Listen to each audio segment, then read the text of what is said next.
तर मम्मी काय करीत घेतले? मोदक. गणपती बाप्पा मोरया. गणपती बाप्पा मोरया. सध्याची तयारी मध्ये जोरान चालू आहे. हा, जोरात चालू आहे. मित्रांनो बघू शकता पीठ मध्ये घेतले केळी दिव्याच्या मागवले खूप.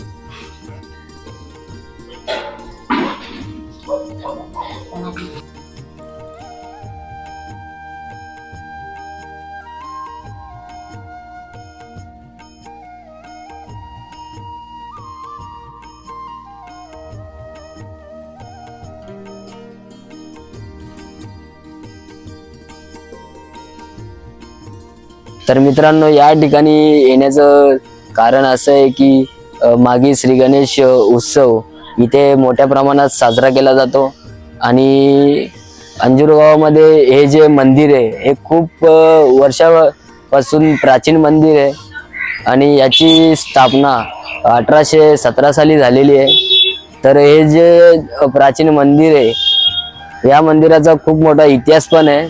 जे डेकोरेशन वगैरे चालू आहे ते पण आपल्याला बघायला भेटेल.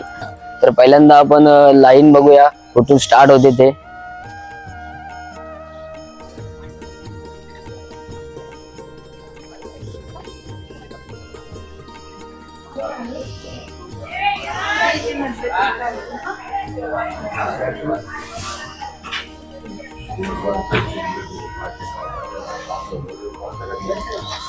तर मित्रांनो बघू शकता जेव्हा आपण एंट्री करतोय सुरुवातीलाच आपल्याला मंदिराबद्दल आणि कंदरायाबद्दल जे इतिहास इथे आपल्याला बघायला मिळतं ते सिद्धिविनायक नाव वगैरे आणि मंदिराची स्थापना कधी झाली कशी झाली आणि सिद्धिविनायक नाव कशावरून पडलं हे पण आपल्याला इतिहासात बघायला भेटेल.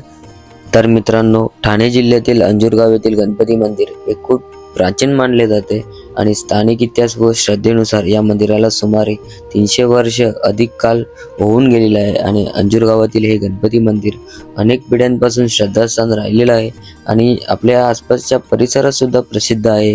हे मंदिर फक्त देवस्थान नाही आहे तर ही एक अंजूर गावाची ओळख आहे आणि संस्कृती आहे आणि श्रद्धेचा आधार आहे. हे मंदिर अंजूर गावाची श्रद्धा ओळख आणि संस्कृतीचं केंद्र आहे. प्रत्येक शुभ कार्यासाठी ग्रामस्थ गणपती बाप्पाचं दर्शन घेतात आणि गावाचा इतिहास या मंदिराशिवाय अपूर्ण मानला जातो. तर मित्रांनो आता वाजलेले आहेत 9:30 आणि मी आता मंदिरातच आहे आणि बघू शकते इथे डेकोरेशन वगैरे कसं काय चालू आहे ते तुम्हाला दाखवतो आता मी डेकोरेशन.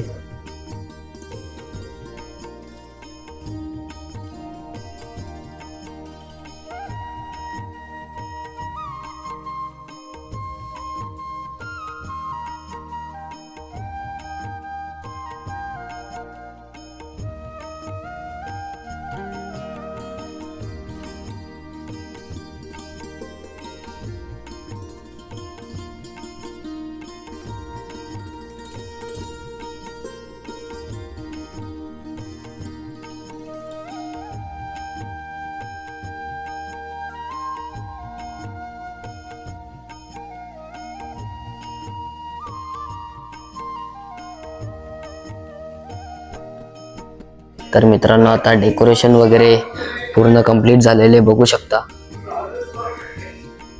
पूर्ण डेकोरेशन मंदिरापासून तर गाभाऱ्यात पण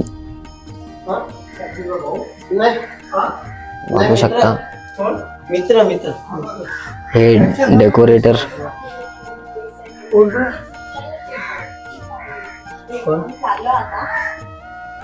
अच्छा गजमुक्त हारले गुडलड्डू साई सुरवरतो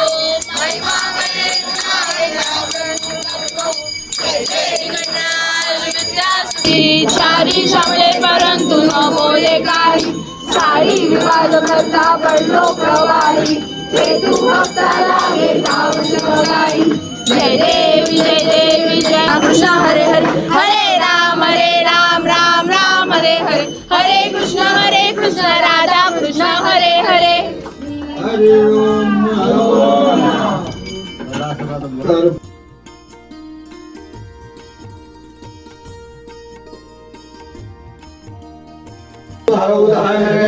ब्रह्मणे नमः गणपती बाप्पा मोरया मंगलमूर्ती रामो राजमणे सदा विजयते रामं रमेशं भजे रामेणाभियता निशाचर्चमो रामाय तस्मै नमः रामानायणं परत. हो, बघू शकता जेव्हा आपण दर्शन करण्यासाठी आतमध्ये जातो त्याच्यासाठी आपण इथे हार वगैरे पण बघू शकता.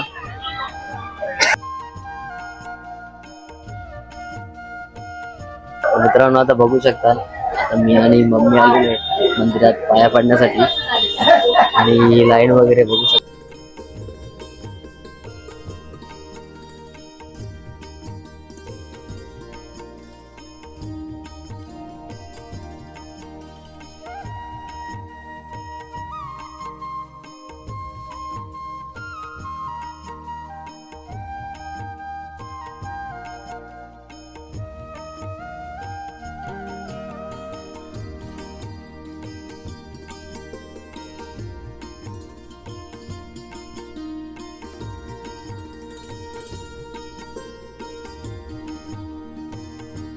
तर मित्रांनो आता आपण दर्शन वगैरे केलेले आणि बघू शकता इथे प्रसाद वगैरे पण दिला जातो. बघू शकता सिद्धिविनायक देवस्थान ट्रस्टचे आणि इथे डोनेशन वगैरे पण आपण देऊ शकतो. तर मित्रांनो बघू शकता आपण मंदिरात उत्तम अशी सोय चायची पण केलेली आहे. बघू शकता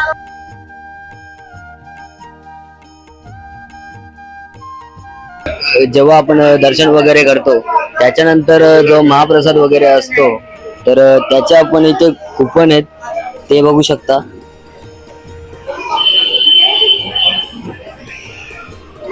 तर बघू शकता मित्रांनो फक्त 2 रुपयामध्ये आपल्याला इथे महाप्रसादाचा लाभ घेता येईल आणि ही परंपरा एवढ्या वर्ष चालू आहे. तोच जल्लोष कुठेतरी आपल्याला अंजूर गावामध्ये बघायला मिळतोय.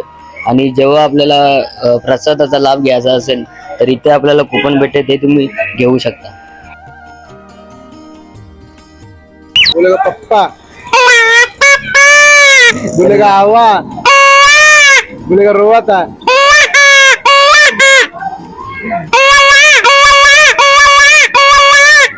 तर मित्रांनो बघू शकता अशा प्रकारे छोट्या मुलांना पण केली वगैरे आलेली आहे. तू गाडी रोज लेते उसको तू गाडी रोज लेता. हा.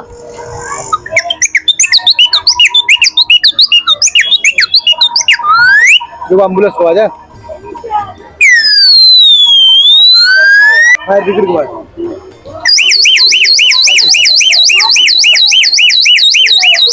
मिट्टू को आजा.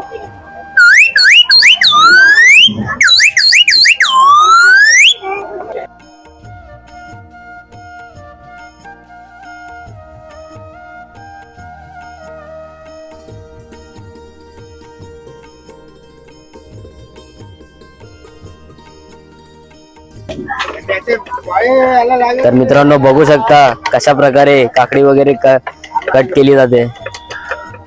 प्रसाद आपल्याला भेटणार आहे तर तो महाप्रसाद मध्ये काय काय आपण तो मेनू बघूया पहिल्यांदा. तर मित्रांनो बघू शकता पहिल्यांदा तर शिरा आहे स्टार्टिंगला आणि त्याच्यानंतर पुरी आहे. त्याच्यानंतर बघू शकता मित्रांनो डाळ आणि वरण भात, कोरडे पण आहेत साबुदाण्याचे आणि सॅलड वगैरे. उत्तम अशी सोय ट्रस्ट कडून आणि महाप्रसादामध्ये आणि पब्लिक वगैरे बघू शकता. मंदिराबद्दल सांगायचं झालं तर खूप प्राचीन आणि सुप्रसिद्ध या परिसरात आपण हे मंदिर बघतोय आणि याचा इतिहास वगैरे जाणून पण घेणार आहोत आपण. तर चला मित्रांनो आता आपण इतिहास जाणून घेऊया. अंजूर गाव ठाणे जिल्ह्यातील ऐतिहासिक गाव म्हणून ओळख असलेले गाव आणि याच्या पेशवेकालीन इतिहासाचा असलेला आपला सर्वांचा लाडका बाप्पा म्हणजे श्री सिद्धिविनायक. हा इतिहास सुरू होतो 12व्या शतकामध्ये जेव्हा नाईकांचा आडनाव नाईक नसून राणे होतं. इसवी सन 1963 मध्ये बिंबराजाच्या एका राजकुमाराला त्याच्या आईसह प्राणघातक संकटातून वाचवलं आणि यावर खुश होऊन राजाने राणींना नाईक इमानाची पदवी दिली. त्या क्षणापासून राणींना नाईक घराणं म्हणून ओळख मिळाली. इतिहास म्हणजे गंगाजी नाईकांबद्दल ऐकणार आहोत. एक जुना शेला, एक जुने धोतर, एक जुने मुंडासे आणि अर्धा रुपया घेऊन अंजूर ते मोरेगाव सुमारे 230 किलोमीटर प्रवासाला सुरुवात झाली. काल सुमारे 300 वर्ष आधीचा. ना घोडा ना वाहन, गणरायाचं नामस्मरण करत डोंगर, जंगल, कच्चा रस्ता पार करत चिंचवड, पुणे, जाधवांची वाडी, जेजुरी असा प्रवास सुरू असताना वाटेवर थोरातांच्या बेरडांनी होते नव्हते त्या हातात सर्व काही लुटून नेलं. त्यात मार्ग चुकला, काही कलेना, काय करावं, परंतु गंगाजींनी धीर सोडला नाही. पुन्हा प्रवासाला लागले. वाटेत एक महार भेटले. त्या चिंचवडची वाडी विचारली तर ते म्हणाले, मी मोरेगावचा, मी तुम्हाला मोरेगावपर्यंत नेतो. आणि दोघे निघाले. मोरेगावपर्यंत पोहोचले होते. 7 दिवस निराहार प्रवास करून गंगाजी मोरेगावला पोहोचले होते. तिथे त्यांनी 14 दिवस व्रत करून गणरायाची उपासना केली. पण अंधार पडला, रात्र झाली. या अंधारामध्ये जाणे शक्य नव्हते, म्हणून त्यांनी तिथेच विश्राम करण्याचं ठरवलं. त्यात झोप लागली आणि स्वप्न पडले की एक ब्राह्मण आले होते. त्यांनी सांगितलं, तू 21 दिवस उपाशी आहेस, तू मोरेगावला जा आणि पारणे कर. त्यांनी हातात भाकर घेतली, तूप गूळ घालून तिचा चुरमा लाडू करून गंगाजींच्या हातावर ठेवला आणि म्हणाले, जे तू आपल्या मनी चिंतले आहेस ते तुझे मनोरथ पूर्ण होईल, परंतु विलंब लागेल. तू आता भगवंताच्या घरी पारणे करून 4 दिवस राहावे. असे सांगून ब्राह्मण अदृश्य झाला. गंगाजींना जाग आली. भगवंताने दृष्टांत दिला हे पाहून त्यांना प्रचंड आनंद झाला. मोरेगावच्या भगवंत मोरया गोसावींनाही दृष्टांत झाला होता. गंगाजींच्या पूर्ण 21 दिवस उपासाचे पारणे करावे, त्यांना 4 दिवस विश्रांती द्यावी व त्यांना चिंचवास रवाना करावे असा देवाचा आदेश होता. पहाटे मोरया गोसावी गंगाजींना शोधत आले होते. उघड्या बोकड्या गंगाजींना घेऊन ते घरी आले. दोघांना पडलेला दृष्टांत एकमेकांना सांगितला. चिंचवडास नारायण देव होते, मोरया गोसावींचे नातू. नारायणरावांना आदेश देण्यात आला होता की चिंतामणी देवाकडून गंगाजींना अनुग्रह द्यावा, तसेच वस्त्र आणि वाट खर्चासाठी 5 रुपये आणि अंजूला जाण्यासाठी 5 गुरव द्यावे. अनुग्रहाची साक्ष म्हणून श्री चिंतामणी देवांनी आपल्या पूजेतील अवघ्या सोंडेचे श्री सिद्धिविनायक तर श्री नारायण महाराजांनी गंगाजींना एक तलवार भेट दिली.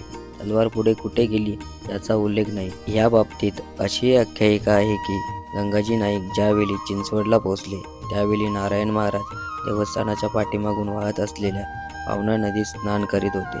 त्यांनी गंगाजींना पाहताच आपण आलात तर असे म्हणून पाण्यातून एक धोंडा काढला.